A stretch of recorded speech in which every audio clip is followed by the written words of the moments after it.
आत्मवंदन friends, अहम ब्रह्मास्मि ध्यान के साथ में आप सबका स्वागत है। सर्वप्रथम मैं मेरे सारे गुरुओं को नमन करती हूँ और आभार प्रकट करती हूँ। तो फ्रेंड्स, आज हमारे साथ जुड़ी है शिल्पा प्रधान मैम। तो मैम के बारे में दो शब्द बताना चाहती हूँ। मैम पीएसएसएम में बहुत लंबे समय से जुड़े हैं और उनका योगदान बहुत सारे ग्रुप्स में एडमिन की तरह थे, फिर उसके बाद स्वाध्याय करने लगे हैं। तो उनका सर्विस बहुत अच्छा है। ध्यान प्रचार, ध्यान के संबंधित सभी कार्यक्रमों में। तो हम उनका इंट्रोडक्शन उन्हीं के शब्दों में सुनेंगे। मगर आज जो टॉपिक मैम लेने वाली है वो हमारे स्पिरिचुअल जगत में बहुत इम्पोर्टेंट टॉपिक है, क्योंकि इसके लिए सभी को बहुत सारे डाउट्स होते हैं कि कैसा होता है, क्या रियल में लाइफ है आफ्टर डेथ, ये सारे क्वेश्चंस भी आते हैं। तो आज हम उनके ही शब्दों में इसके बारे में सुनेंगे। तो हम देर न करते हुए मैम को वेलकम करते हैं। बहुत बहुत हार्दिक शुभकामनाएं मैम। आप आइए, आपके ध्यान से यहाँ साझा करिए। तो most welcome and please take all the session. Thank you so much. Thank you ma'am very much. Thank you ma'am. सबसे पहले मैं सभी का धन्यवाद करती हूँ कि मुझे अहम ब्रह्मास्मि के स्टेज पर बुलाया गया। आई एम ऑडिबल ना properly? Yes ma'am. Okay, thank you. मेरा इंट्रोडक्शन देने के लिए बस सिर्फ इतना ही है कि मैं एक वॉरियर हूँ पत्री जी की, और लैंग्वेजेस आई है इसलिए मुझे चांस मिलता गया है। मैं जेटीटीपी गुजराती, जेटीटीपी मराठी में भी एज ए स्पीकर आ चुकी हूँ, और इंग्लिश में भी सेशन लिए हैं, कम लिए हैं, उसमें हिंदी में एक दो लिए हैं, और गुजराती में सबसे ज़्यादा काम चल रहा है मेरा, जिसमें मैं एक एक स्वाध्याय का बुक लेके उसे प्योरली गुजराती में समझाते जा रही हूँ। ऐसा करते करते लगभग 5 स्वाध्याय की बुक्स मेरी हो चुकी है। अभी जो चल रही है वो है माइंड टू मैटर। तो उस तरह से सबको समझाते जा रही हूँ मैं। और मराठी में भी एक दो बुक्स के ग्रुप में स्वाध्याय लिया गया था, वो हर एक में मुझे लिया गया। मेन थिंग इज़ कि जो कोर ग्रुप्स है पीएमसी महाराष्ट्र का जेटीटीपी के लिए और पीएमसी गुजराती का, वो दोनों कोर ग्रुप में भी मुझे ले लिया गया है। तो इस तरह से चांस मिल रहा है कुछ सेवा करने का। फिजिकली देखने जाओ तो मैं नवसारी से हूँ, नवसारी गुजरात में है, और वहाँ पे भी हम लोग फिजिकली हमारी पूरी टीम काम कर रही है। जैसे अलग अलग जगह पे जाके मेडिटेशंस लेते हैं, स्वाध्याय लेते हैं, और अभी रिसेंटली 17 तारीख से हमने जेल जो है वहाँ के प्रिजनर्स के लिए पूरा 40 दिन का वर्कशॉप चालू किया है। That's wonderful ma'am, awesome। Thank you. ये सिर्फ मैंने इसलिए बताया ताकि आप सबको भी एक प्रोत्साहन मिले कि भाई इस तरह से हम भी कर सकते हैं। और पीएमसी के साथ मुझे लगभग 2 सवा 2 साल ही हुए हैं ज्वाइन करके, क्योंकि मैं जेटीटीपी 13 से पीएमसी से जुड़ी हूँ। लेकिन हाँ, ध्यान के साथ मैं पहले से जुड़ी हुई थी, लेकिन वो संघ अलग था, उसका मेडिटेशन का टाइप अलग था। लेकिन हाँ, ये सबसे अच्छा, सबसे इजी और बहुत ही इफ़ेक्टिव ऐसा ध्यान है। तो फिर से धन्यवाद करते हुए मैं अपने स्वाध्याय की तरफ मुड़ती हूँ। हमारा स्वाध्याय जो आज टॉपिक मैंने लिया है, लाइफ आफ्टर डेथ, मृत्यु के बाद का जीवन, एक इतना खूबसूरत टॉपिक है कि अगर हमें इसके बारे में अच्छी तरह से समझ में आ जाए तो हमें भी पता चलेगा कि कैसे जीना है। अभी हम क्या कर रहे हैं, बस हमने जन्म लिया, जैसे ऐसा जैसा जी रहे वैसे जी रहे हैं, बस ये चाहिए वो चाहिए, ये खुशी चाहिए, वो खुशी चाहिए, ऐसा करके सब जगह बाहर खुशी ढूंढते रह रहे, लेकिन खुद पे काम करना भूल जा रहे हैं।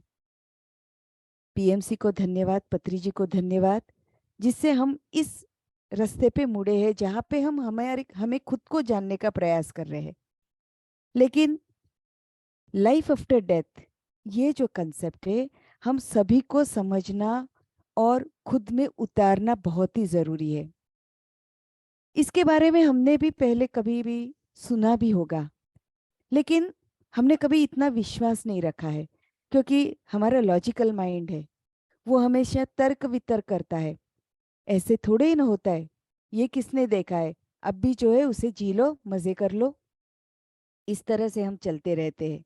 लेकिन ये इतना इम्पोर्टेंट टॉपिक है, जिससे हमें पता चल सकता है एक रहस्य जो हमारे खुद के जीवन का है, जिससे हम हमारे जीवन को बहुत ही आनंदमय कर सकते हैं।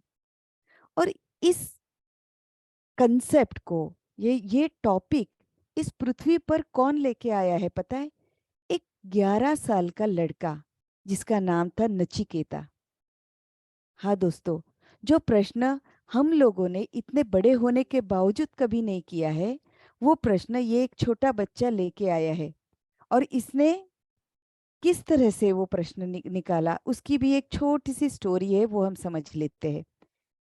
नचिकेता एक ब्राह्मण कुल में जन्म लिया हुआ बच्चा है। उसके पापा ने एक कोई यज्ञ किया, और उस यज्ञ में उन्होंने तय किया कि यहाँ पे जितने भी लोग आएंगे उन सभी को मैं दान दूंगा। और दान में उन्होंने गाय देने का तय किया। जब लोगों को पता चला कि यहाँ पे दान मिलने वाला है, तो काफी सारे लोग वहां पे जमा हो गए। उन्होंने दान देना शुरू किया, वो एक एक गाय उनके पास जो थी वो देने लगे। नचिकेता ने देखा कि जो गाय दी जा रही थी वो ऐसी गाय थी जो या तो बूढ़ी हो गई है, या तो फिर उन्होंने दूध देना बंद किया कर दिया है, या फिर उन्हें कोई रोग हो चुका है। जब उन्होंने ये देखा तो उन्हें अच्छा नहीं लगा, क्योंकि उन्हें भी इतना पता था कि कभी भी कोई दान देते हो तब ऐसी दान दो, ऐसा दान दो जिससे खुद को खुशी हो, जो खुद को बहुत पसंद आता हो, वैसा दान दो। इसीलिए वो उनके पिताजी के पास गए और उन्होंने कहा कि पिताजी, हम जो दान दे रहे हैं वो गाय ठीक नहीं है, वो तो सब रोग ग्रस्तित गाय है, तो हमें ऐसी दान नहीं देना चाहिए। तब उनके पिताजी ने ध्यान नहीं दिया और उन्होंने उनका कार्य चालू ही रखा। लेकिन नचिकेता भी जिद पे अड़े रहे। वो बार बार हम उनके पिता को बताते रहे कि पापा, यहाँ पे हमें ये बदल करना चाहिए, ये गाय मत दीजिए, वो दूसरी अच्छी वाली गाय है, वो दीजिए। तब उनके पिता को बहुत ही गुस्सा आया, और गुस्से में उन्होंने कहा कि तू बार बार मुझे तंग कर रहा है ना, तो मैं तो तुझे भी दान कर देता हूँ यमराज को। अभी पिताजी ने तो गुस्से में ये शब्द कह दिए थे, लेकिन नचिकेता ने इसे सच मान लिया, और वो सही में यह घर बार सब छोड़ के यमराज के यमलोक में पहुंच गए।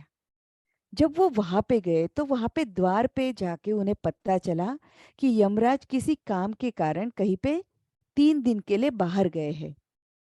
तब उन्होंने, वो तो जिद्दी थे ही नचिकेता, उन्होंने क्या किया, वो वहीं पे रुके रहे, कुछ खाए पिए बगैर वो यमराज की राह देखते हुए वहीं पे बैठे रहे।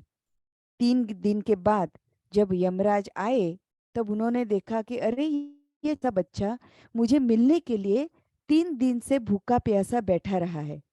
इसीलिए वो बहुत खुश हो गए, और उन्होंने कहा कि बेटा, मैं तुमसे बहुत खुश हो गया हूँ, 3 वर तू मांग ले, तू 3 दिन मेरे लिए भूखा रहा है, तू 3 वर मांग मांग ले। एक सेकेंड, हाँ,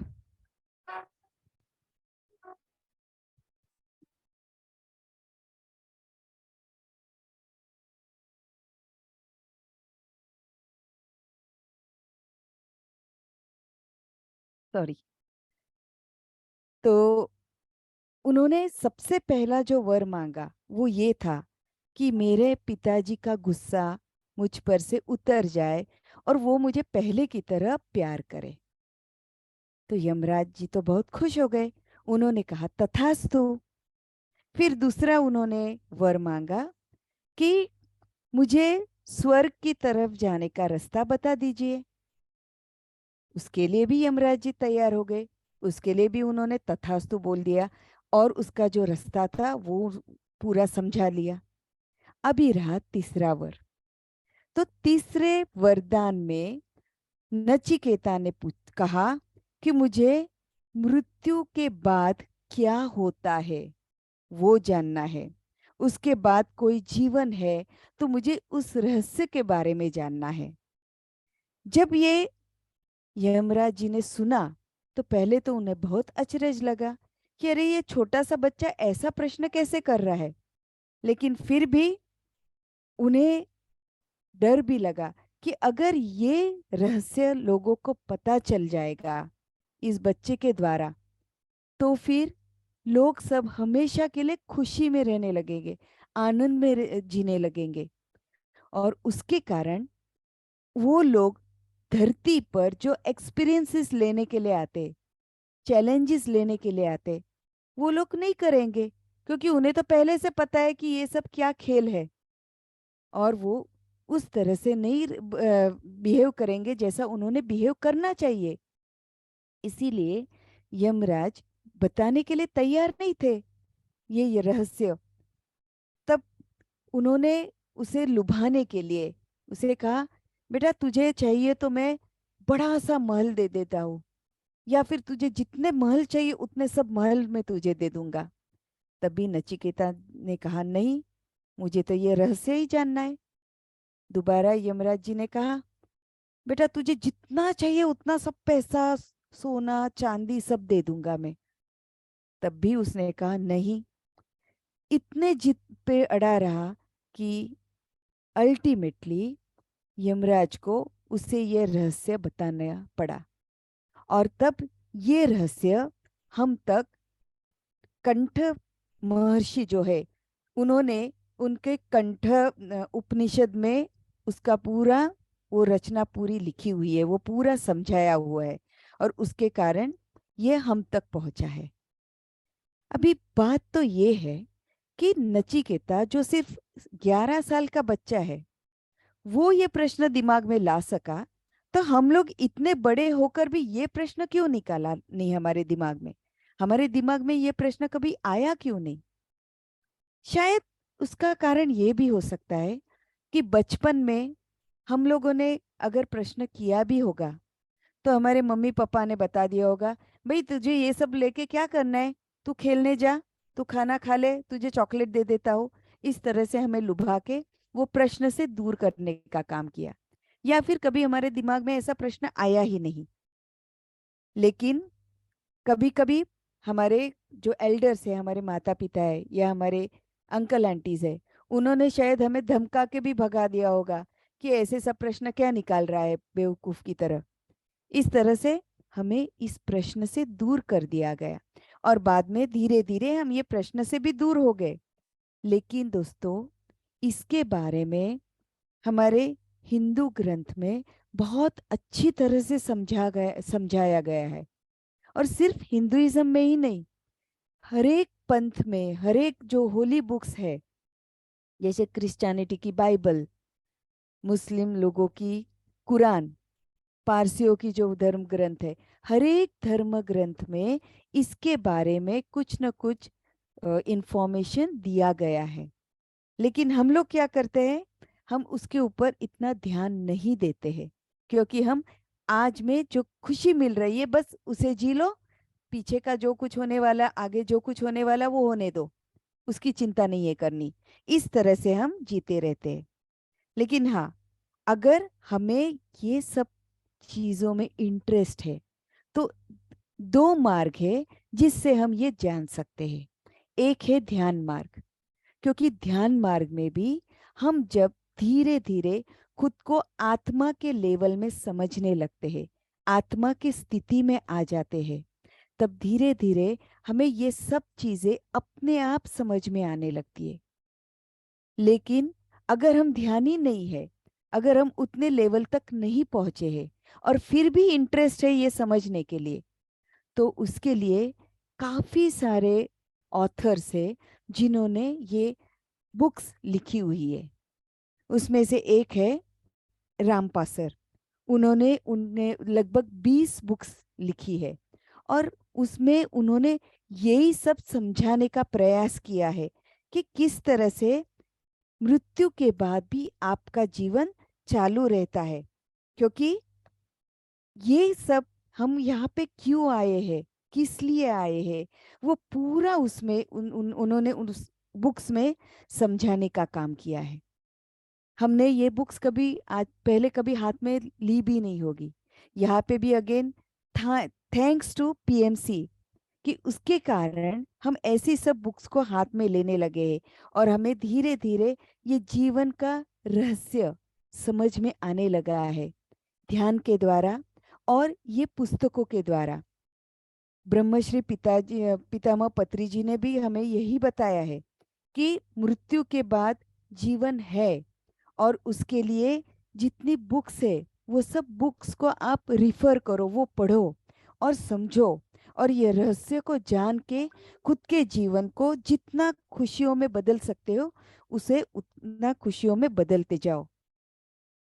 अभी एक दिमाग में ये आता है कि अरे ये जो स्पिरिचुअल बुक्स होगी वो तो बहुत हायर लेवल होगी, वो समझ में कैसे आएगी, क्योंकि हम तो नॉर्मल व्यक्ति है, हम समझ नहीं पाते हैं।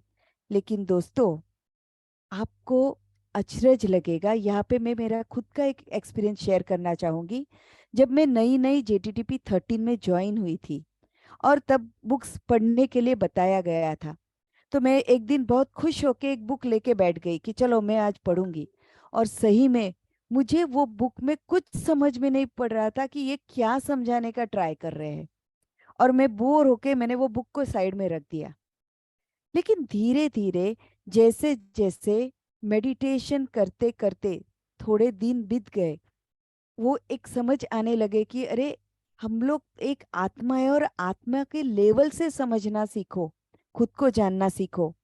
तो जब मैंने वो करना चालू किया, तब मैं सबसे पहले जिस बुक के प्रति मैं आकर्षित हुई वो है अ सोल्स जर्नी। और इसके अंदर बहुत ही खूबसूरती से एक आत्मा कैसी अपनी जर्नी एक पत्थर से लेके मनुष्य के जन्म तक और उसके आगे भी वो किस तरह से जा रही है, वो बहुत ही सुंदर तरीके से समझाया गया है। और तब मुझे भी अचरज हुआ कि मुझे वो समझ में आ रहा था। और यही मेरी फर्स्ट ऑडियो बुक मैंने सारिका सराफ जी के ग्रुप में मिलके वो फर्स्ट मेरी ऑडियो बुक मैंने गुजराती में बनाई और वहां से ही मेरा स्वाध्याय का जर्नी स्टार्ट हुआ। अभी ये जो ऑथर्स है, हम लोग कहेंगे भाई इसमें जो वो लोग बता रहे हैं तो वो तो आध्यात्मिक हो गए, तो वो तो उनके हिसाब से बताएंगे। लेकिन जनरल व्यक्ति इस पे विश्वास कैसे करेगा? जैसे हमने सुना है भाई संत लोग एक शरीर छोड़ के दूसरे शरीर में जाके भी उनको जो करना है वो कर सकते हैं, या फिर किसी को जस्ट ऐसा हाथ लगाते हैं या फिर उनके शब्दों से सामने वाले को ठीक कर सकते हैं। या फिर जीसस के बारे में हमने सुना है कि वो मृत्यु उनका होने के बाद भी दोबारा जीवित हुए थे। तो ये सब चीजें हमें भी ऐसा लगता है कि अरे ऐसा कैसे हो सकता है, क्योंकि लॉजिकल माइंड हर जगह बीच में आके खड़ा हो जाएगा हमें ये बताने के लिए कि ऐसा सब नहीं होता है। तुम करो, तुम अनुभव करो और फिर वो जानो, फिर विश्वास रखो। तो दोस्तों, यहाँ पे भी यही हमें करना है। हमें ऐसे ही अंधा विश्वास नहीं रखना है, हमें भी इसे प्रैक्टिकली समझते जाना है। ऐसी बुक्स पढ़नी चाहिए जो आध्यात्मिक ऑथर्स की नहीं है, डॉक्टर्स की है, वैसे स्पिरिचुअल साइंटिस्ट की है, जिन्होंने उनकी तरफ से सब सोच समझकर ऐसे सब एक्सपेरिमेंट्स किए हैं, ऐसे लोगों को कांटेक्ट किया है और वहाँ से सब इंफॉर्मेशन जानकर उनके बुक्स में उनके केस स्टडीज डाले हैं। तब सही में हमें भी विश्वास होगा कि हाँ सही है, कि ये हो सकता है, इस तरह से है। तब तक नहीं तो हम लोगों को कभी ये समझ में नहीं आएगा कि ऐसा भी कभी हो सकता है। महाभारत में भी हमने सुना है, या फिर कभी महाभारत सुनी हो, या फिर सीरियल भी हमने देखी, उसमें भी हमने कृष्ण और अर्जुन के एक दूसरे के साथ बातचीत सुनी है। वो क्या है, कृष्ण अर्जुन को कहते हैं कि तू भूल गया है लेकिन मुझे सब याद है। तुम ये भूल गए हो कि हम दोनों ने मिलके काफी सारे जन्म लिए हैं, लेकिन तू एक शरीर रूप में रह रहा है और तू खुद को शरीर मान रहा है, इसलिए तुझे कुछ भी याद नहीं है। लेकिन मैं खुद को एक आत्मा मानकर चल रहा हूँ और इसीलिए मुझे सब कुछ याद है। यही चीज है, जब हम ध्यान करते जाते हैं तब हम आत्मा के लेवल में पहुंचते जाते हैं और तब हमें ये सब चीजें समझ में आने लगती है। एक बुक लिखी है डॉक्टर रेमंड मोंडी ने, लाइफ आफ्टर लाइफ। वो एक पैरासाइकोलॉजिस्ट है। अभी पैरासाइकोलॉजिस्ट का मतलब क्या है, तो सबसे पहले हम समझ लेते हैं साइकोलॉजिस्ट क्या है। साइकोलॉजिस्ट ऐसे व्यक्ति है जो हमारे दिमाग पे काम करते हैं और हमारा जो मेंटल डिसीज हमारे में होता है उसे उसमें से हमें बाहर निकालने का काम करते हैं। जबकि पैरासाइकोलॉजिस्ट जो होते हैं वो एक्सपेरिमेंट्स करके, नॉलेज लेके, वो बुक्स में लिख के हमारे हम तक पहुंचाने का कार्य करते हैं। लगभग 1970 में उन्होंने काफी सारे प्रूफ्स इकट्ठा करने का काम चालू किया, क्योंकि वो अमेरिका में रहने वाले ऑथर है। और अमेरिका में कैसे है कि वो कभी भी कोई कुछ बोलेगा उस पे विश्वास नहीं रखता है कोई आदमी, उन्हें प्रूफ चाहिए। और इसीलिए उन्होंने क्या किया, उन्हें इसमें इंटरेस्ट था कि भाई लाइफ के बाद मृत्यु के बाद जीवन है, तो उसे मुझे ढूंढना है, मुझे एक्चुअल में समझना है, प्रैक्टिकली समझना है। तो वो क्या करते थे, जब भी कभी उन्हें पता चलता कि किसी घर में किसी व्यक्ति की 1-2 दिन में मौत हो सकती है, ऐसी जगह वो पहुंच जाते थे। और फिर उस वो जो व्यक्ति मरने के स्टेज पे है उसे वो प्रश्न पूछने लगते थे। किस प्रकार के प्रश्न, जैसे आपको क्या अनुभव हो रहा है, आपको कुछ दिखता है क्या, आपको कुछ सुनाई देता है क्या, आपको कोई ऐसे कोई सपने दिखते हैं क्या। और जब उन्होंने उनके उनसे पूछा, उन्हें सब अलग अलग प्रकार के अनुभव पता चलते गए और वो अनुभव उन्होंने उनके पुस्तक में लिखने का काम किया। वैसे ही जो अनुभव थे वो कैसे थे, कोई कहता कि हाँ मुझे टनल दिखती है, टनल के आगे बहुत सारा प्रकाश है, इससे पता चल रहा है कि ये टनल से मुझे आगे जाना है और आगे कोई एक दुनिया है। दूसरा कोई किसी ने कहा कि हाँ मुझे सपने आ रहे जिसमें मुझे मेरे ही घर के लोग, मेरे ही दोस्त मुझे छोड़ के जो चले गए हैं वो ही मुझे दिख रहे हैं और वो मुझे समझा कह रहे हैं कि हम तेरी राह देख रहे, तो चल हमारे साथ। या फिर आ, उन्हें ऐसे लोग ऐसे एकदम दिखने लगते हैं बैठे बैठे ही, जो कह रहे हैं जो एंजल्स है और वो कह रहे हैं कि हम तुम्हारी राह देख रहे हैं, तुम चलो हमारे साथ। वो एंजल्स संगीत भी बजाते हैं तो उन्हें कुछ धुनें भी सुनाई दे रही है, जैसे वो वेलकम कर रहे हैं कि हाँ आपका यहाँ पे इस नई दुनिया में आपका स्वागत है। इस तरह का सब जो कुछ उन्हें अलग अलग अनुभव मिले वो सब उन्होंने उस पुस्तक में लिखे हुए हैं। एक चीज है दोस्तों, सॉरी ये कंसेप्ट बहुत ही बड़ा है और ये टाइम कंस्ट्रेंट भी रहने वाला है, तो मैं जितना हो सके आ, उतना समझाने का ट्राई करूंगी, जी क्योंकि मैम, आप कंटिन्यू कीजिए, टाइम कर मत देखिए। Okay okay okay, thank you ma'am, thank you very much.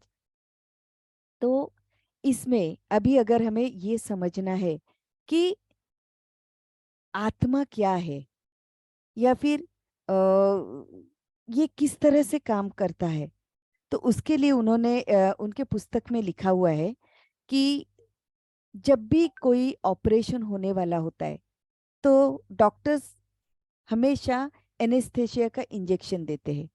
वो क्यों देते हैं? ताकि हमें जो हमारे शरीर को काट के हमें ठीक करने का प्रोसेस होने वाला है, उसमें हमें बहुत दुखेगा और वो दुख हम सहन नहीं कर पाएंगे, वो पेन हम सहन नहीं कर पाएंगे। इसलिए उतना एरिया या फिर हमें पूरा ही एनेस्थेशिया देके बेहोश कर दिया जाता है। तो एक्चुअल में क्या होता है वहां पे? हमें हमारे ग्रुप में मुझे ये भी पता चला है कि 7 बॉडीज का कंसेप्ट ऑलरेडी हो चुका है। तो उसमें हमने सुना है कि फिजिकल बॉडी के साथ तुरंत जो एक बॉडी जो चिपकी हुई होती है, वो है हमारी एथरिक बॉडी, यानी अ, अ, ऊर्जा शरीर। तो ये ऊर्जा शरीर है, वो लगभग 101 से 2 इंच साइज का होता है। जब ये इंजेक्शन दिया जाता है हमें एनेस्थेशिया का, तब एक्चुअल में क्या होता है, जो एथरिक बॉडी का जो कवर होता है उसे थोड़ा सा हमारे फिजिकल बॉडी से दूर किया जाता है। ऐसा करने से हमें वो जो पेन है, वो पेन का अनुभव नहीं होता है। लेकिन कभी कभी हमने ये भी सुना है कि ऑपरेशन थिएटर में ही ऑपरेशन के वक्त ही वो ऑपरेशन करते करते वो पेशेंट मर गया, एनेस्थेशिया ज़्यादा दिया गया इसलिए मर गया। तो एक्चुअल में तब क्या हो रहा है? एनेस्थेशिया इंजेक्शन ज़्यादा देने के कारण वो एथरिक बॉडी को पूरे के पूरी फिजिकल बॉडी से दूर कर दिया गया, पूरा ढकेल दिया गया है। और बाहर फिजिकल बॉडी से कंप्लीटली दूर होने के बाद दोबारा अंदर आना बहुत ही मुश्किल होता है।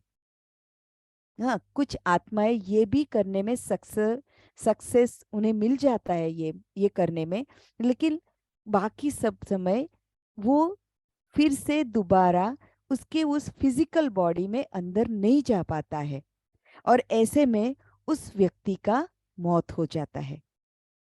इसीलिए ये जो एथरिक बॉडी है, वो एथरिक बॉडी हमारे फिजिकल बॉडी के साथ कंटिन्यूस कनेक्ट होनी चाहिए। अगर वो कनेक्ट नहीं होती है तो फिर हमारे अंदर ऊर्जा प्रवाहित नहीं होती है। अगर ये सच है, तो फिर अभी हमारे दिमाग में ही हम लोग प्रश्न निकाल सकते हैं।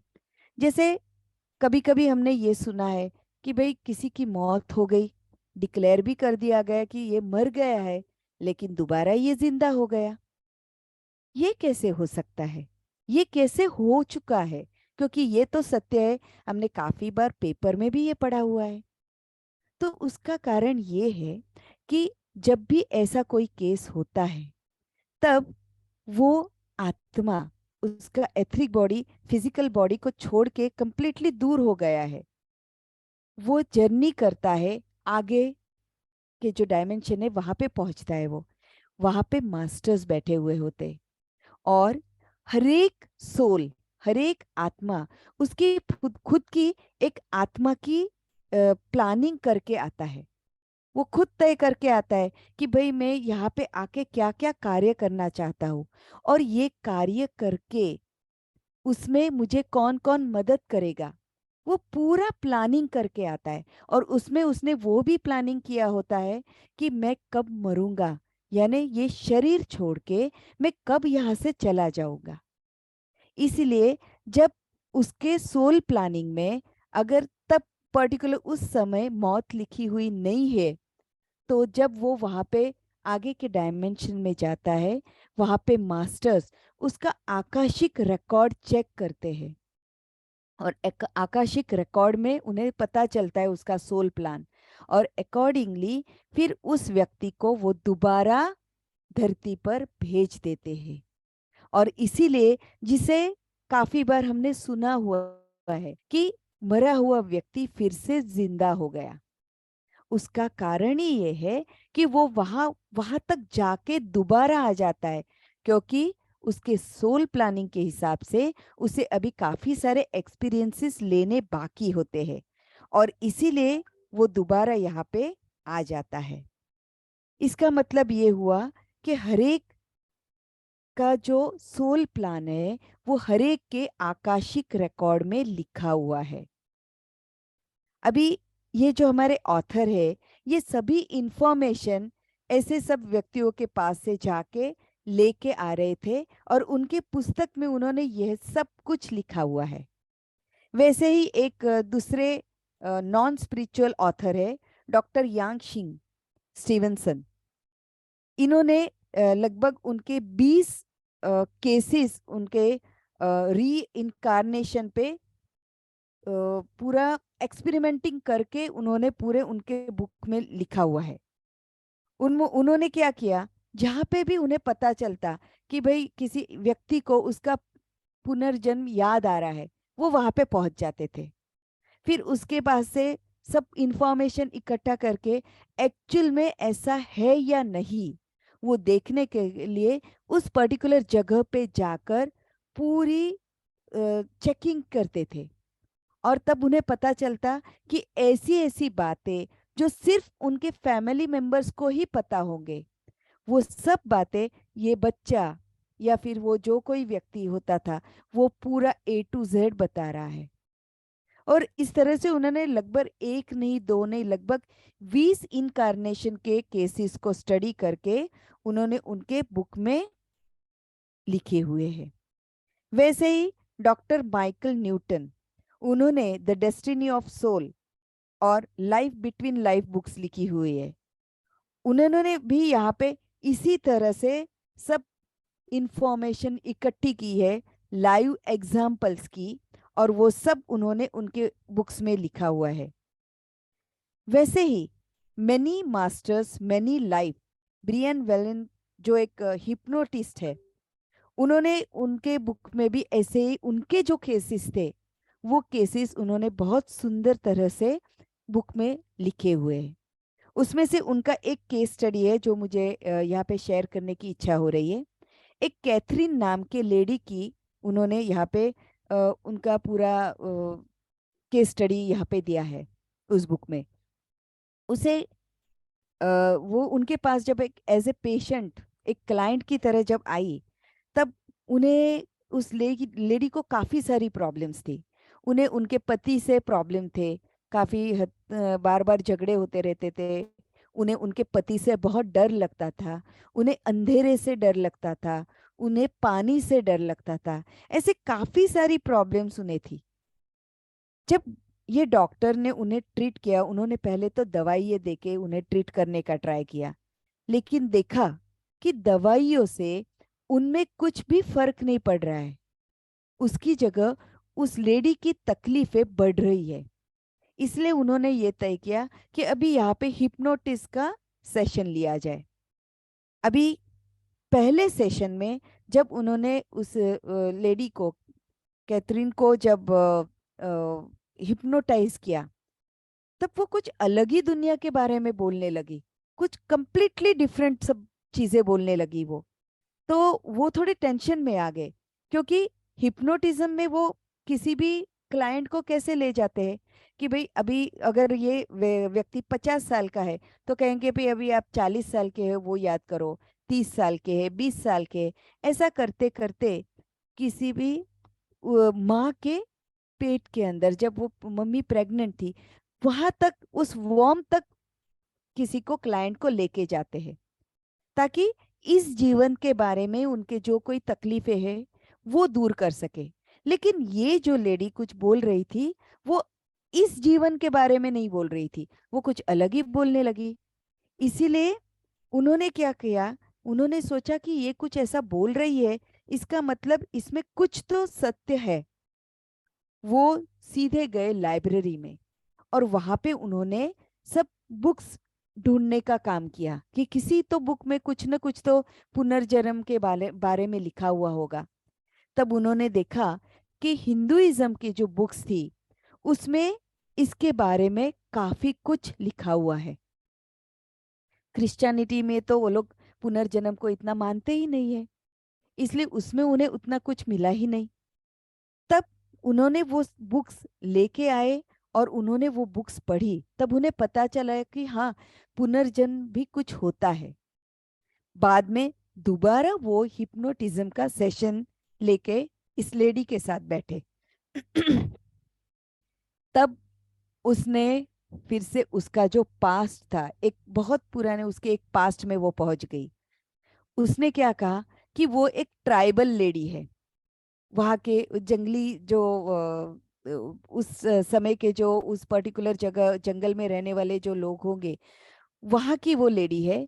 वो एक बोट में बैठ के अंधेरे में वो लोग एक जगह से दूसरी जगह जा रहे हैं। तब दूसरे कबीले के लोग उन पे अटैक करते हैं और अटैक करके वो लोग इनके बोट में जितने भी लोग हैं उन सबको मार डालते हैं। इस लेडी को भी एक आदमी एक तलवार लेके उसके सिर को काट डालता है, लेकिन वो मरते मरते उस आदमी का चेहरा देख लेती है। अंधेरे में भी उसे दिखाई देता है उस आदमी का चेहरा। और इसीलिए वो कहती है कि अभी इस जन्म में जो उसका हस्बैंड है, उसका चेहरा और जिस आदमी ने उसे वो पास्ट में उसे मार डाला था, उसका चेहरा सेम है। इसलिए अभी पता चलता है डॉक्टर को कि अच्छा, इसीलिए वो उसके हस्बैंड से डरती है और इसलिए उनके झगड़े होते रहते हैं। दूसरा, ये भी पता चलता है कि उसे अंधेरे से क्यों डर लग रहा है, क्योंकि उसकी मौत उस समय अंधेरे में हुई है। इसलिए वो अंधेरे देखते ही उसे याद तो नहीं आता है उसका पास्ट, लेकिन वो एक ट्रिगर होता है कि हाँ, अंधेरा है तो मुझे डरना है, और इसीलिए वो डरती रहती है। ऐसे ही एक और सेशन में उन्होंने देखा कि वो जहाँ पे रह रही है वहाँ पे प्लेग नाम का रोग फैला हुआ है, और वहाँ पे बहुत सारा, जहाँ पे वो रह रही है वहाँ पे बहुत सारा पानी जमा हुआ है, नदी में बाढ़ आ गई है, और वो ऐसे में वो पानी में डूब के मर जाती है। इसलिए अभी ये उन्हें पता चलता है कि ओके, उसे पानी से क्यों डर लग रहा है, यही कारण है जिसके कारण वो पानी देख के भी डर रही है। तो इस तरह से काफी अलग अलग हिप्नोटिस के सेशंस होते गए, और धीरे धीरे इसमें भी वो लोग क्या करते हैं कि पास्ट लाइफ रिग्रेशन करवाते जाते हैं, ताकि वो जो डर होता है, वो डर में से वो व्यक्ति बाहर निकल जाता है। तो इस तरह से अलग अलग सेशंस के बाद धीरे धीरे उस लेडी का जो डर था, वो अलग अलग टाइप के जो उसके अंदर जो डर बैठे हुए थे, वो उसमें से दूर हो सकी। ये तो हमने बाहर की बुक्स के बारे में सुना।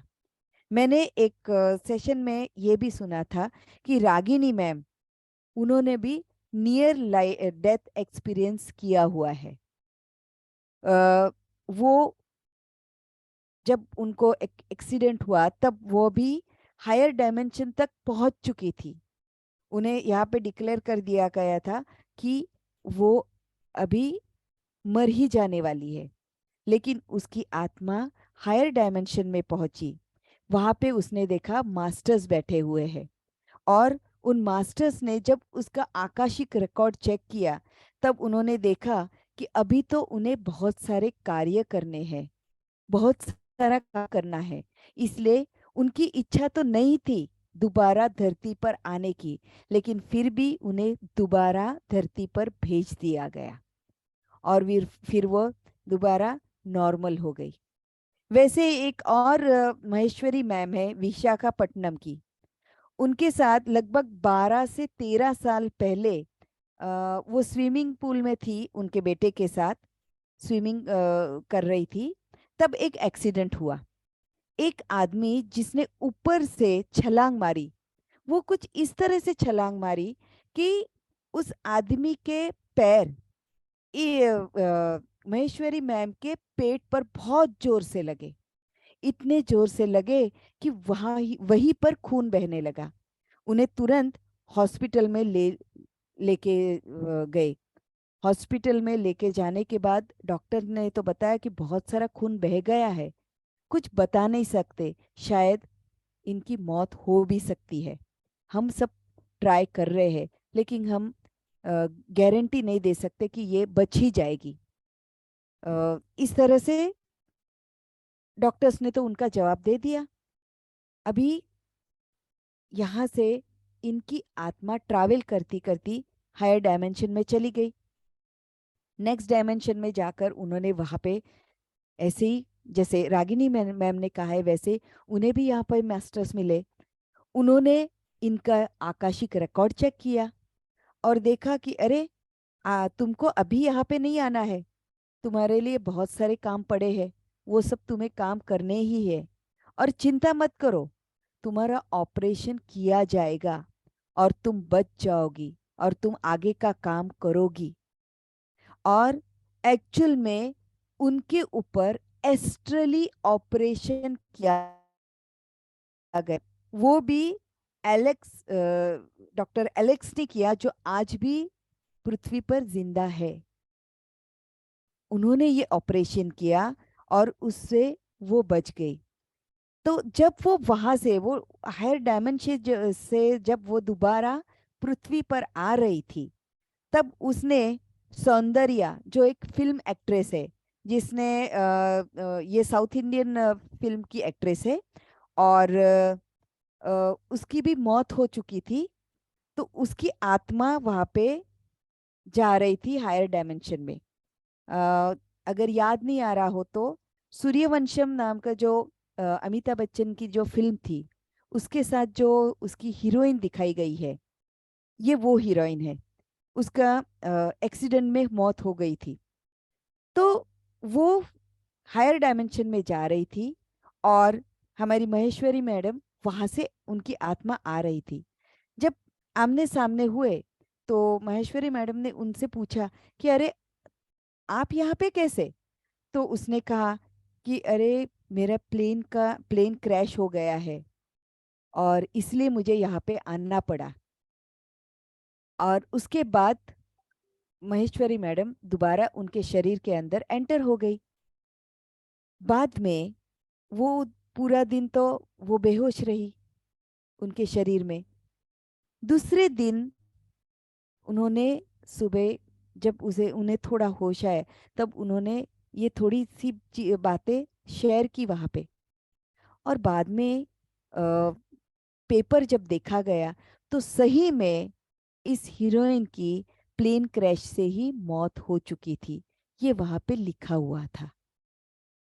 इससे हमें यही पता चलता है कि हाँ, मृत्यु तो होती है, लेकिन मृत्यु के बाद भी जीवन होता है।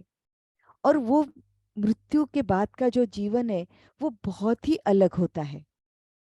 उसमें भी अगर उस दुनिया के बारे में अगर हम बुक्स पढ़ेंगे तो पता चलेगा कि इतना सारा है, इतना सारा है कि एक्चुअल में 9:43 हुए हैं और ये कंसेप्ट बहुत बड़ा है।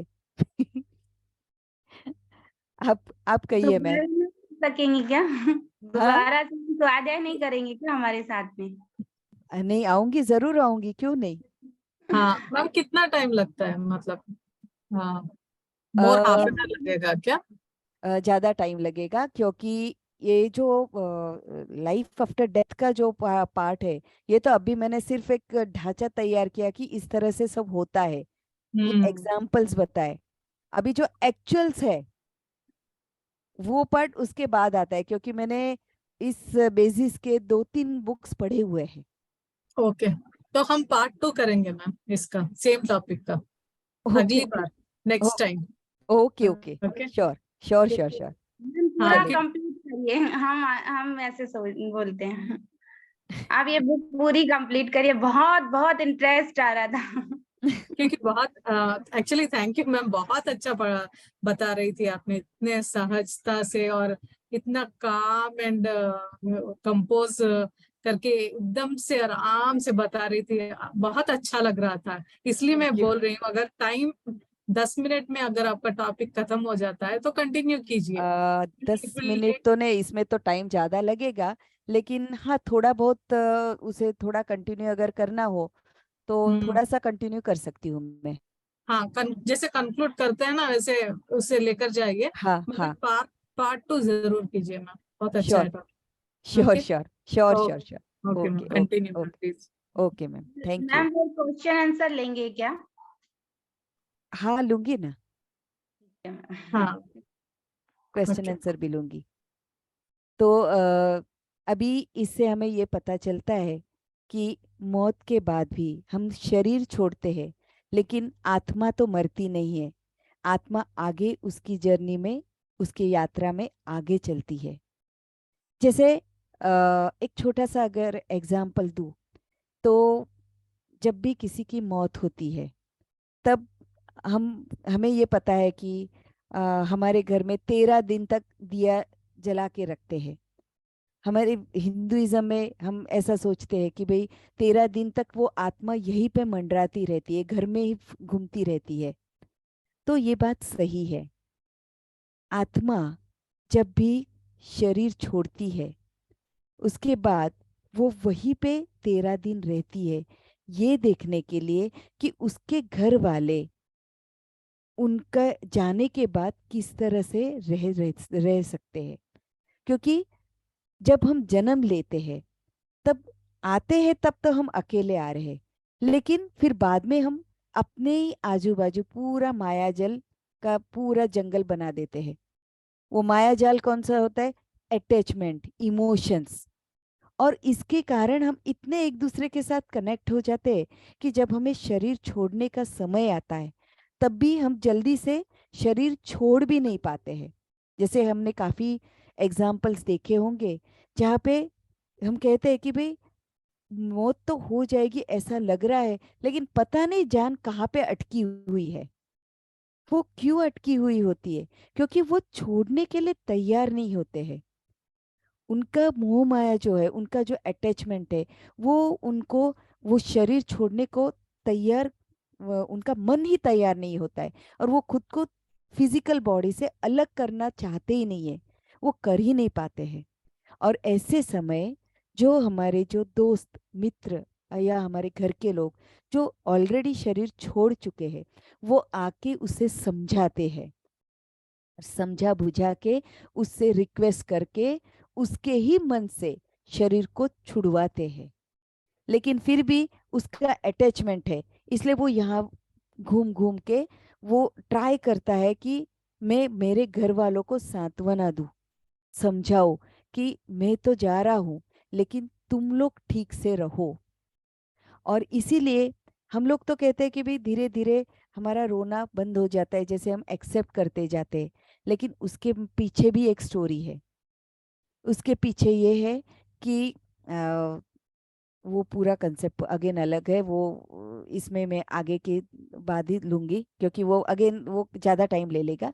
लेकिन संक्षिप्त में मैं बता दूं, तो सपने में आकर हमें वो समझाते जाते हैं, और इससे हम धीरे धीरे एक्सेप्ट करते जाते हैं कि हाँ, अभी ये आत्मा आगे चली गई है। अभी हमें हमारी तरफ से हमें जैसे जीना है वैसे हम आगे जीना चाहिए। और ये आत्मा को उसके शरीर का मोह ना रहे, इसीलिए हिंदुइज्म में ये कंसेप्ट है कि हम फ्यूनरल करते हैं, ताकि उसके शरीर का नाश हो जाता है। हमारे हिंदुइज्म में ये मान्यता है कि जब शरीर का नाश हो जाएगा, तो आत्मा को इच्छा ही नहीं होगी दोबारा इस शरीर के अंदर एंटर हो। और उसी कंसेप्ट से हमारे यहाँ पे ये फ्यूनरल किया जाता है। और इस तरह से वैसे तो काफ़ी सारे कंसेप्ट्स हैं। हाँ, आगे के सेशन में हम लोग इसके बारे में और जानेंगे कि किस तरह से शरीर छूटता है, किस तरह से वो आगे जाता है, किस तरह से वो आगे जाके किस तरह से वो जीते जाता है, कैसे वो सब अनुभव लेता है, क्या सीखते जाता है, क्या करते जाता है, दोबारा जन्म लेने तक की उसकी जो यात्रा है, लाइफ बिटवीन लाइफ, उसे हम आगे के सेशन में जानेंगे। तो इतना कहकर मैं आज का ये स्वाध्याय यहाँ पे ही समाप्त करती हूँ। धन्यवाद सभी का। आत्मवंदन। Thank you so much ma'am. Thank you, बहुत बहुत अच्छी तरह से आपने आज एक्सप्लेन किया है। Thank you very much. Thank you. Thank you ma'am, thank you so much. बहुत बहुत आभार आपका कि थैंक यू। आप जब समझा रही थी ना कि ये एक ऐसे कॉम्प्लिकेटेड टॉपिक है कि सभी को बहुत ही आराम से सुनना है, क्योंकि जितना भी हम लोग इससे बात करते हैं ना, फिर भी वो बहुत सारे ऐसे क्वेश्चंस उसके ऊपर रह जाते हैं। तो आपने बहुत अच्छा समझाया। हम लोग मेनी मास्टर्स मेनी लाइफ्स का वो बुक भी पढ़े थे, मगर मैं वो एक केस स्टडी आपने जो ली थी पहले वाले तीसरा, मतलब तीसरा याद था मुझे, मगर वो फिर से रिफ्रेश हो गया। मगर बहुत अच्छा कॉन्सेप्ट है मैम। आप जरूर आइए सेकंड पार्ट कंप्लीट करने के लिए, क्योंकि अभी तो जैसे आपने एक ट्रेलर ही दिखाया है, उसके आगे तो बहुत बड़ी पिक्चर बाकी है। तो हम जरूर आपको आमंत्रण करेंगे कि अभी से बता रहे हैं कि पार्ट 2 कीजिए। Sure sure. तब तक के लिए बहुत बहुत धन्यवाद मैम। हम लोग ना Thank ध्यान करने के बाद क्वेश्चन या अभी ले लें? कैसे भी, एज यू विश। अभी पूछते हैं। मास्टर्स किसी को कुछ क्वेश्चंस है तो प्लीज हैंड रेस कीजिए इस स्वाध्याय के ऊपर, या मैम से कुछ और भी आध्यात्म रिलेटेड क्वेश्चंस अगर आपको जानना है तो प्लीज रेज कीजिए।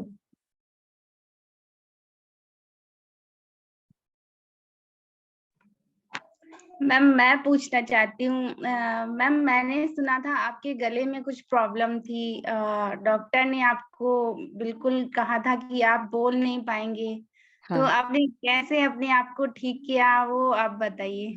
अच्छा अच्छा, ओके। एक्चुअली तब मैं एज ए टीचर काम कर रही थी, और एज ए टीचर मुझे कभी कभी 8-8 क्लासेस होते थे, और जोर जोर से कंटिन्यूस बोलते रहना, इसके कारण मेरा जो वोकल कॉर्ड था उसके ऊपर पूरा स्वेलिंग आ गया था, और स्वेलिंग आने के कारण वो कम्प्लीटली बंद नहीं होता था। इसलिए जब मैं बोलती थी तब मेरा आवाज़ भी पूरा चेंज हो गया था, पूरा जैसे एकदम थिक आता है ना, वैसा। और मैं पेट से चिल्ला चिल्ला के बोलती थी। डॉक्टर को जब मैंने बताया तब मैं ध्यान करती थी, ऐसा नहीं कि मैं ध्यान नहीं करती थी, लेकिन तब मैं पीएमसी से पहले जुड़ी हुई नहीं थी। तो जब मैंने डॉक्टर को बताया तो डॉक्टर ने ये कहा कि भाई आपका ये प्रॉब्लम है, तो सबसे बढ़िया दवा तो यही है कि तुम बोलना बंद कर दो, तो ऑटोमेटिक वो स्वेलिंग चला जाएगा। लेकिन मैं एज ए टीचर बोलना तो बंद करना सवाल ही नहीं होता था। दूसरा, इसके साथ साथ मुझे ब्रीदिंग का प्रॉब्लम भी चालू हो गया था, और मुझे पंप का यूज़ करना पड़ता था सुबह शाम। नहीं तो मैं थोड़ा सा भी चढ़ती, स्टेयरकेस चढ़ती, तो एकदम हाफ लगने लगती थी। तो वो भी एक दिक्कत हो गई थी। और लेट सोने को भी जाती, और पंपिंग नहीं किया हो तो मैं ठीक से ब्रीदिंग भी नहीं कर पाती थी। ये सब तकलीफें हो गई थी। तो इसका सॉल्यूशन तो मुझे ऑपरेशन यही बताया था। तो सीबीएसई स्कूल में जॉब करती थी मैं, इसीलिए जब ये क्रिसमस वेकेशन होने वाला था तब तय किया कि चलो भाई पर्टिकुलर उस समय ऑपरेशन कर लेते हैं। लेकिन जब डेट नहीं ली थी उसके पहले से ही मैंने मेरा ध्यान का समय बढ़ा दिया, ध्यान में ज़्यादा से ज़्यादा करने लगी। और पहले मुझे ये अनुभव हुआ कि अभी मुझे गोलियों की ज़रूरत नहीं है, तो गोलियों को साइड में डाल दिया। फिर पंप का लगा कि नहीं, पंप की भी ज़रूरत नहीं है, उसको भी डाल दिया। और फिर ध्यान को ही बढ़ाती रही, ध्यान ही करती रही, जॉब भी चालू रखा। अब मैंने उसी समय हस्बैंड को बोल दिया कि अभी मुझे नहीं लगता कि मुझे डॉक्टर के पास जाने की ज़रूरत है, इससे ही मेरा सब ठीक हो जाने वाला है। और वो एक विश्वास और ध्यान, जॉब के साथ साथ भी सुबह 5 बजे उठ के पहले ध्यान करती, फिर किचन वर्क, फिर जॉब के लिए दौड़ने का 7:30 बजे, ऐसा रूटीन किया। घर पे भी आने के बाद भी ध्यान करने का, रात को सोने के पहले भी ध्यान करने का। ऐसे करते करते धीरे धीरे मैंने ये देखा कि मेरे आवाज में फर्क पड़ने लगा और अगेन बैक टू नॉर्मल दोबारा आ गया। तो ये सब मैंने ध्यान से ही पाया है। Wonderful ma'am, wonderful, thank you. So ma'am nice. कितने घंटे आपने ध्यान को बढ़ाया, मतलब? मैंने 3 से 4 घंटे का ध्यान करना चालू कर दिया था, क्योंकि जब हम पूरे स्वस्थ होते हैं ना, तब हमारी जितनी उम्र है उतने जी मिनट का हम ध्यान करेंगे तो चलेगा। लेकिन या तो हमें आध्यात्मिकता में ज़्यादा आगे बढ़ना है, या फिर हमें कोई तकलीफ है उसमें से बाहर निकलना है, तो ऐसे समय हमें ध्यान ज़्यादा ही करना पड़ता है। मैम मैंने भी आपसे मोटिवेट होकर अपना ध्यान बढ़ाया था, अपनी स्लीप डिस्क को ठीक किया था। अरे वाह, क्या बात है, बहुत खूब, बहुत खूब। सुपर। अभी मैम आर्थराइटिस भी प्रॉब्लम हो गया था, तो मैंने उसको भी 2 महीने के अंदर ठीक कर दिया, अरे बिना वाह, दवाइयों। क्या बात है, बहुत खूब, very good. Thank you so. Thank you very thank much. You, thank you ma'am. एक क्वेश्चन मेरा है हाँ कि बोलिए। हाँ, जैसे आपने बताया कि जैसे ब्राइन वाइज का वो बुक था ना, मेनी लाइव्स मेनी मास्टर्स में, हाँ। अभी जहाँ उनके हस्बैंड को उन्होंने देखकर बहुत डर गई थी, फिर वही हस्बैंड आए थे, हम्म। तो क्या हम लोग ऐसा बोलते हैं ना कि कर्मा जो लेकर आते हैं तो उनके हस्बैंड ही के रूप में आते हैं, मगर यहाँ तो इमेज डिफरेंट आया, शायद कर्मा अटैच हो गया होगा, मगर वो डर ना इनके से ले रही थी। क्या वो डर, ऐसा हम मान सकते हैं कि क्योंकि जाते समय उनको वहां पे एक इम्प्रिंट पड़ गया था वो डर का, तो वो कैसे इस जन्म में कैरी फॉरवर्ड होता है, मतलब कैसे आ जाता है? देखिए, हमारा भावनात्मक शरीर भी है, हाँ। इसमें सब हमारे इमोशंस पड़े रहते हैं। तो पिछले जन्म के जितने भी हमारे इमोशंस है, वो सब इमोशंस इसके अंदर ही होते हैं। और फिर उस टाइप का जब कभी सिचुएशन हो जाता है ना, तब ये इमोशन ट्रिगर होके बाहर निकलता है।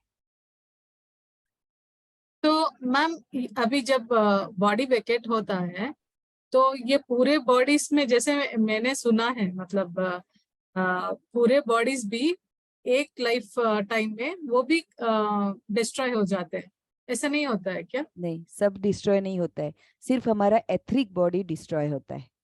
Etheric and physical. Etheric and physical, yes. Okay. बाकी की जो बॉडीज है वो हम्म। रहती है। तो जब हम नेक्स्ट बर्थ लेंगे तो यही बॉडीज आ जाएंगे फिर से? Yes. Okay, thank you. Thank you ma'am. मतलब मैंने कहीं सुना था कि वो भी डिस्ट्रॉय हो जाते हैं नहीं और नहीं एक सोल बच जाता है। नहीं नहीं नहीं, ये बॉडीज भी रहती है, लेकिन वो कपड़े उनके जरूरी होते हैं ना, तो दोबारा फिर से। इसीलिए तो हमारे जो कर्म है, वो कर्म कहाँ पे रहते हैं?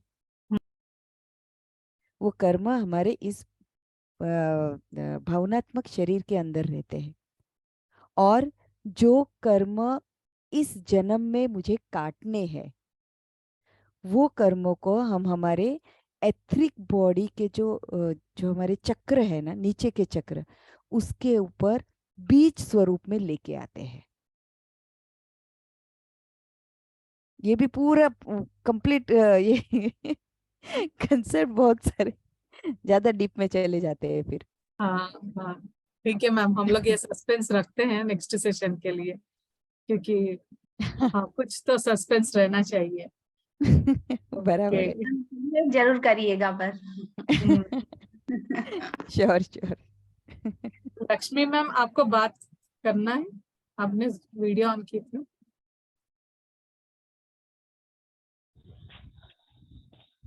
आगे लक्ष्मी। आत्मवंदन शिल्पा मैम। आत्मवंदन। मैम वीडियो ऑन कीजिए आप। अरे सॉरी। हाँ। एक्चुअली मैंने शुरू का तो सुना नहीं, सौंदर्या जो एक्टर का एक्सीडेंट हो गया वहां से मैंने सुना था। तो वो महेश्वरी मैम जो जिसकी आत्मा आती है वो कौन है, मैं मुझे थोड़ा जानना था आगे का। ये एक्चुअली तो वो भी हमारी पीएमसी की एक मास्टर है। सीनियर अच्छा, मास्टर है। हाँ यस। वहाँ सुना नहीं था, इधर का सुना, वो रह गया। तो मैं बोली वो आत्मा किसकी थी वो समझना था मुझे। सौंदर्या मैम को तो, सौंदर्या हीरोइन जो थी वो तो मैंने पिक्चर देखी थी, तो मुझे ख्याल है कि उनका प्लेन क्रैश में मौत हो गई थी। तो शिल्पा मैम ये आपसे मिलके बहुत अच्छा लगा था। सेफ विस्टम में मिले थे हम लोग सूरत में, और बहुत मजा आई थी वहां पे। आप महाराष्ट्रियन होके गुजराती इतनी मस्त बोलते हैं ना, सच में। आप मराठी हो ना? Thank you. हाँ, मैं मराठी हूँ। हाँ, पर मतलब जब गुजराती तक से नहीं बताई तब तक तो हम लोग मतलब सेम वही सोच रहे थे कि गुजराती है मैम। हाँ, इतना मतलब मस्त एक्सेंट बोल रहे वही ना। आ रहा था कभी कभी, हाँ बीच में। गुजराती सेशन ले रहे हैं ना, बढ़िया। तो इतना अच्छा ले रहे हैं ना, वो सुना है मैंने, तो मस्त बोलते हैं गुजराती। मुझे भी नहीं पता था, वहां जाके पता चला कि ये मराठी है और गुजराती में बोलते हैं। तो हमेशा गुजरात में रह के इतनी अच्छी गुजराती हो गई है। हम हाँ, लोग 10th। महाराष्ट्र में रह के मैम हम मराठी नहीं सीख पाए अभी तक। ओह। क्योंकि मराठी मेरा आजू बचपन बाजू, महाराष्ट्र में गया है। हाँ मेरा बचपन बंगाल में गया है, तो बंगाली अच्छे से आती है। बराबर, वाह। बराबर, बराबर। हाँ, इसीलिए ओके। मैंने, क्योंकि मैं पूरा सुनी नहीं, पूछूं तो क्या पूछूं, लेकिन शिल्पा मैम से बात करनी थी, सूरत में मिले थे, फोटो वोटो खिंचवाई थी, तो बोले थोड़ा बात कर लेते हैं। मजा आया था सूरत वाला, सच में हुआ। फिर नागपुर में भी वो मजा लिए हम लोग। गुजरात से आई थी वो मैम, हाँ। 2 मैम आई थी, एक सोलापुर की थी दीपा मैम, हम्म। और एक क्या नाम है वो, चेतना मैम नहीं, जेटीटीपी का सेशन लेते हैं वो। 2 मैम आई थी गुजरात से, ना एक अच्छा। बॉम्बे से थी, एक हाँ, गुजरात से। चैताली मेहता मैम। हाँ, चैताली मेहता हेलो। से। हमारे बाजू में ही थे ना उनके कमरे, तो मस्त एंजॉय हाँ, मैम किया। ऑन कर रही हैं। Hello thank you Shilpa. बराबर। पुरानी हाँ, यादें ताज़ा हो गई। हेलो। हेलो। हाँ, हाँ मैम, हाँ वीडियो ऑन कर लीजिए, हाँ, बात। मैम बात कीजिए, उर्मी हाँ मैम, एक मिनट। हाँ हाँ बात कर। वीडियो ऑन कर लीजिए। हाँ। हेलो। हाँ, हेलो। जी मैम, सुनाई दे हाँ रहा है, बात कीजिए। आप म्यूट में चले गए क्या? अनम्यूट कीजिए। हेलो। हाँ, हेलो। हाँ जी मैम, बताइए बताइए। शिल्पा। शिल्पा मैडम बहुत हम्म। अच्छा बोले आप। Thank you. मेरी हेलो। हाँ, हाँ हेलो। मैं लंदन से बोल रही हूँ, उर्मी प्रधान। और शिल्पा मैडम मेरी भाभी लगती है। वाह। सही में बहुत अच्छा बताया मैम, आज आज हाँ सबने। बहुत बहुत अच्छा बताती है वो। बहुत पेशेंस भी बहुत है उसमें। जी जी, इसलिए काम और कंपोज्ड में पूरा हाँ अच्छा सा समझाया। Thank okay you. Okay thank you. Thank you ma'am, thank you जुड़ने के बाय लिए। Bye bye bye. Ma'am song कहाँ भी कहाँ से बहुत, लोग जुड़ जाते हैं, देखो। माँ जी मैम मैम सॉन्ग भी बहुत अच्छा गाती है। मैम सुना था। मैम प्लीज, अगर हो सके तो प्लीज एक गा दीजिए, हाँ, बाय। सारिका मैम के इसमें गाया था मैम ने एक क्योंकि बार। हमारे लक्ष्मी मैम तो सीजन्ड यहाँ पे सिंगर बन गई है। ओ, वैसे सेम। तो आवाज नहीं है सिंगर जैसी, लेकिन हाँ भाव है, मेरे गाने का शौक है। मुझे आज हम शिल्पा मैम से सुनते हैं। मैम मुझे प्लीज पूरी 2 लाइन्स। हाँ, दो दो हाँ लाइंस 2 लाइन्स मैम, बोलूंगी मैं। यस। Okay. म्यूट हो जाते हैं सब लोग, प्लीज म्यूट हो जाएंगे। हाँ। हाँ, चल के तुझे मैं लेके चलूं किसी ऐसे गगन के तले, जहाँ गम भी न हो, आंसू भी न हो, बस प्यार ही प्यार पले, किसी ऐसे गगन के तले। बस। Thank you ma'am, thank you. Thank बहुत यू। बढ़िया, बहुत बढ़िया। Thank you. Thank you. Thank you very much. चलिए मास्टर्स 20 मिनट एटलीस्ट 20-25 मिनट्स हम लोग ध्यान कर लेते हैं। जी मैम प्लीज गाइड कीजिए। मैं म्यूजिक लगा दूं मैम या आप लगाएंगे? नहीं, आप ही लगाइए प्लीज। Ji okay. 20 मिनट्स का है ना अभी हाँ meditation? 20 yes. Okay okay okay sure.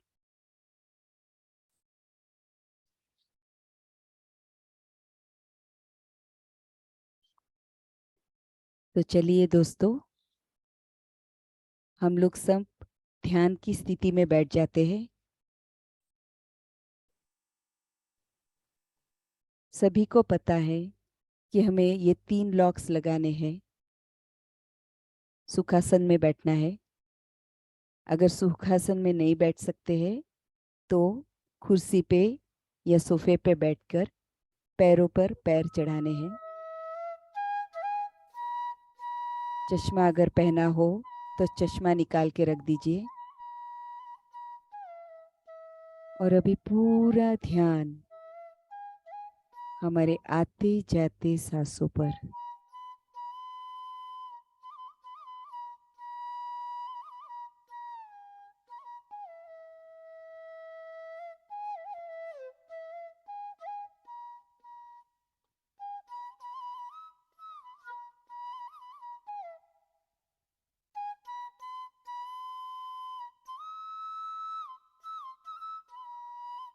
अंदर आती हर एक सांस अपने साथ ये ब्रह्मांड की ऊर्जा, कॉस्मिक एनर्जी को अपने शरीर के अंदर प्रवाहित कर रही है।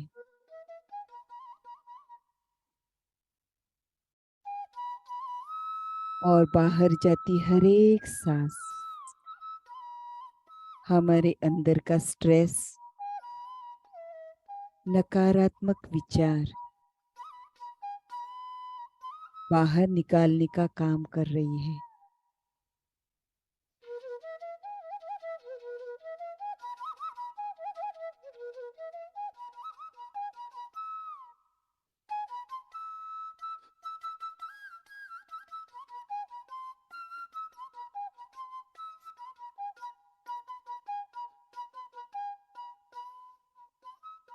शांत होते जाइए।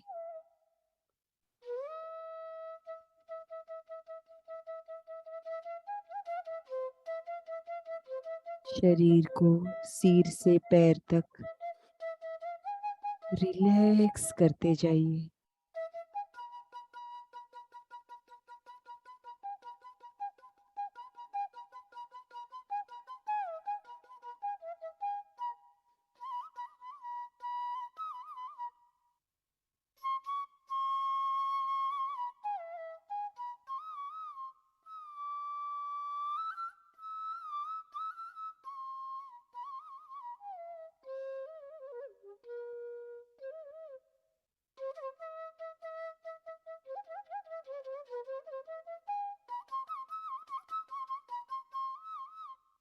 अगर मन में विचार आ रहे हो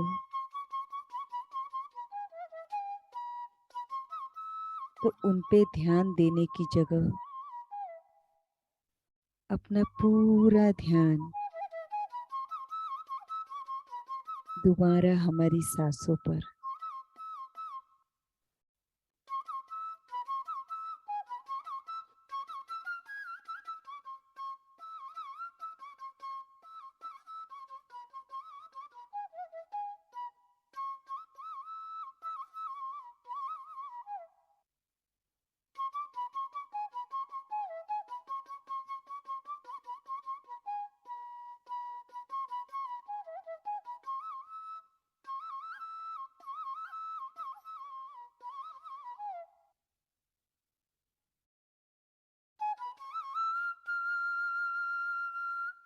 शरीर एकदम शांत हो गया है।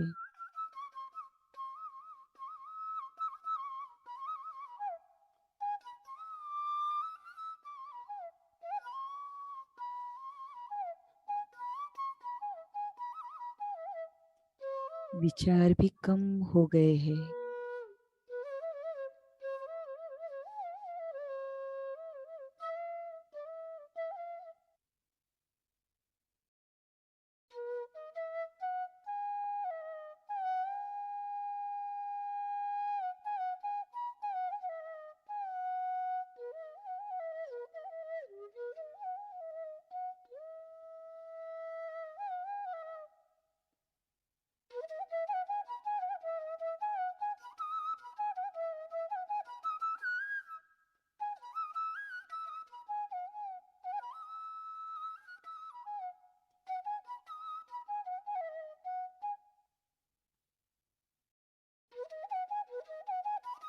धीरे धीरे विचार शून्य स्थिति।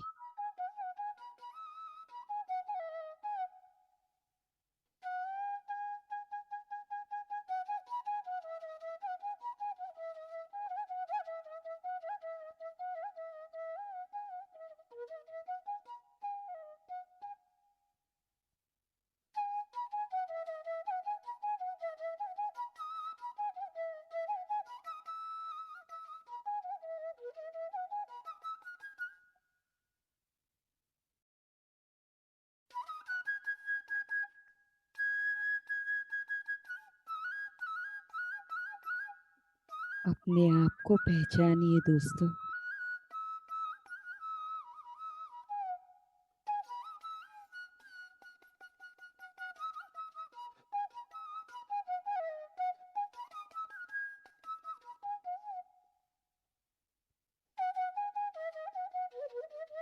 अपने आप को जानिए।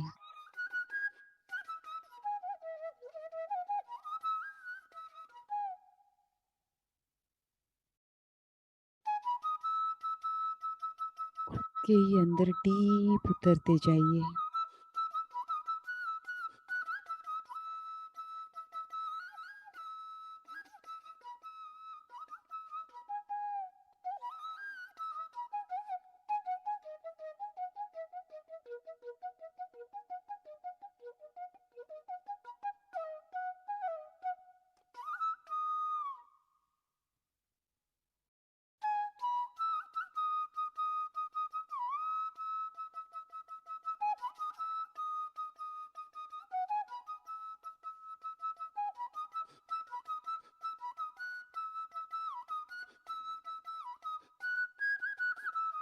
स्वीकार भाव रखिए और जो अनुभव हो रहे हैं उन्हें होने दीजिए।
अपने अंदर डीप उतरते जाइए।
लास्ट 5 मिनट्स बाकी है दोस्तों।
धीरे से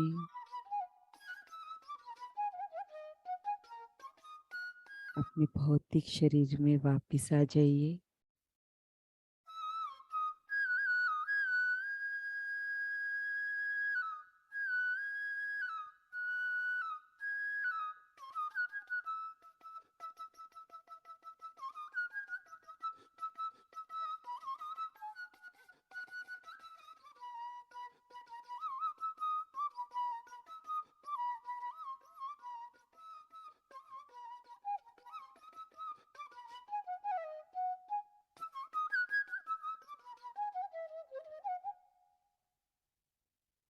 धीरे से दोनों हाथ अपने आंखों पर ले जाएंगे। 5 4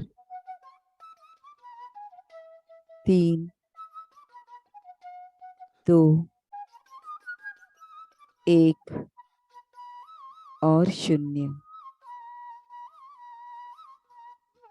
धीरे से अपने दोनों आंखें हथेलियों में ही खोल दीजिए और धीरे धीरे दोनों हाथ नीचे कीजिए।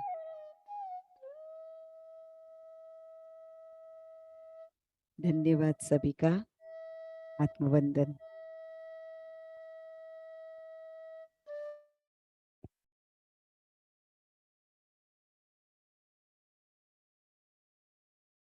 बहुत बहुत धन्यवाद मैम। धन्यवाद। बहुत ही अच्छा ध्यान था। मतलब टाइम का कुछ भी पता नहीं चला, इतना जल्दी, मतलब आंखें ऐसे बंद किए तभी हो गया था, ऐसा लगा 5 मिनट में। बहुत बहुत अच्छा था। Thank you so much. Thank you.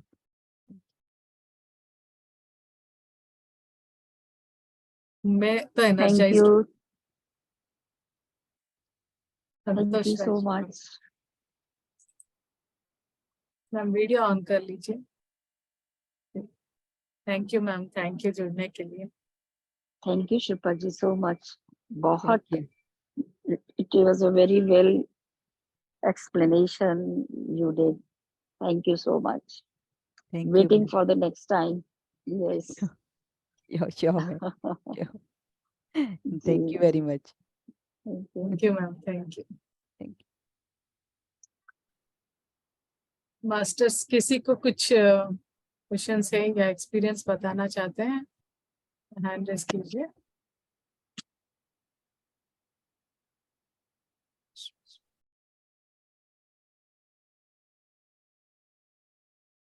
हम पूनम तो पूरा एंड होने के बाद वापस आएगी, क्योंकि वो बहुत गहरे ध्यान में चली जाती है। रीटा मैम।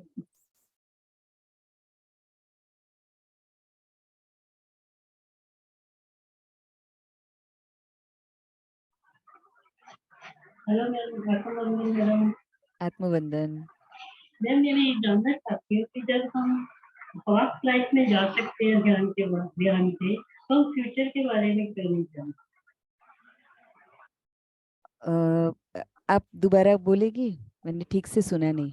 मैम यदि हम ध्यान से अपनी पास्ट लाइफ में जा सकते हैं, तो हम फ्यूचर लाइफ के बारे में क्यों नहीं जानते? हम फ्यूचर भी जा सकते हैं। कैसे मैम? जैसे हम कभी ऐसा कहते हैं कि भाई अभी अभी 4-5 दिन पहले का ही मुझे अनुभव एक जन ने शेयर किया था कि वो उनके सपनों में फ्यूचर में जो होने वाला है वो देख लेती है, वहां पे जा आती है, और फिर बाद में कुछ महीनों के बाद जब वो सेम सीन उसके सामने आता है तब मुझे उसे याद आता है कि अरे ये तो मैंने ऑलरेडी देखा था, यहाँ तो मैं ऑलरेडी आ चुकी हूँ। ओके मैम, ऐसा तो हम भी कई बार फील करते हैं, मतलब इस टॉपिक पे तो पूछा नहीं कि ऐसा भी होता नहीं। है। Thank you ma'am, thank you. Thank you. बहुत ही अच्छा क्वेश्चन था ma'am, thank you for asking. Thank you.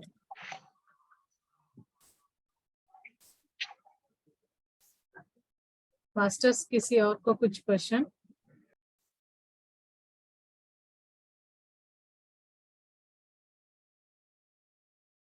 बहुत ही सेल्फ एक्सप्लेनेटरी था मैम आपका सेशन आज। क्वेश्चंस मतलब इतना अच्छा समझाया कि बाद में पता चला कि आप टीचिंग प्रोफेशन से आ रहे हैं, तो आपको तो बहुत ईज हो जाएगा।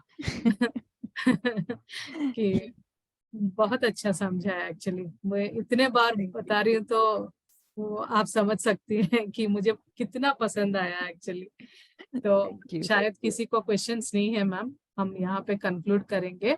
मगर जो सस्पेंस अभी बाकी है ना, हम नेक्स्ट सेशन के लिए रखेंगे। जरूर हम लाइफ आफ्टर डेथ का सेकंड सेशन करेंगे मैम से।